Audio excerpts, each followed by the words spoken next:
दर्शकवृन्द, एसई परीक्षाको नतिजा त आयो, तर त्यो नतिजा हेर्न वा सुन्नका लागि उनी यो संसारमा छैनन्।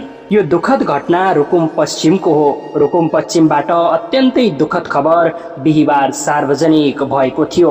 बिहिबार सार्वजनिक भयो खबर र शुक्रबार सार्वजनिक भयो एसई को नतिजा। तर त्यो नतिजा सुन्नका लागि उनी यो संसारमा छैनन्।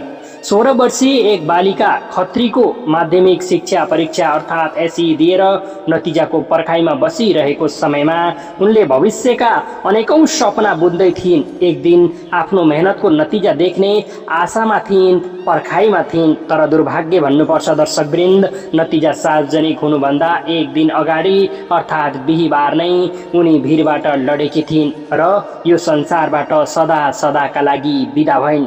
शुक्रबार सार्वजनिक भएको एसई नतिजामा ती खत्री पास भएको पुष्टि भएको छ। हो, उनले सफलता हासिल गरिन्, तर त्यो खबर आज उनलाई सुनाउनका लागि परिवार आतुर छन्, तर सुन्नका लागि उनी यो संसारमा छैनन्। नतिजा हेरेर हाँस्ने सपना उनको अधुरो रहेको छ।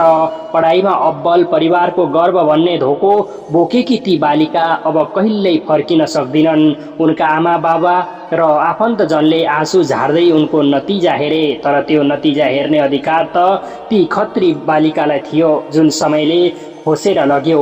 दर्शकवृन्द, यो कस्तो विडम्बना! जसको मेहनतको नतिजा आयो, तर जसले त्यो सुन्ने सपना देखेकी थिइन् उनी नै यो धरतीमा रहेनन्। सम्पूर्ण नेपाली जनता, शिक्षक वर्ग र साथीहरू मर्माहित भएका छन्। उनीहरूको यही भनाइ छ, तिमी जहाँ छौ तिमीमाथि हामीलाई गर्व छ। तिमीले एसई पास गर्यौ नानी, यद्यपि तिमी अब फर्किन सक्दिनौ। तिमी सधैँ हाम्रो हृदयमा रहिरहनेछौ।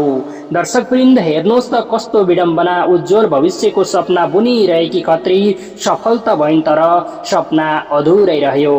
मृत आत्माप्रति हार्दिक श्रद्धाञ्जली। शोक सन्तप्त परिवारजनप्रति गहिरो समवेदना।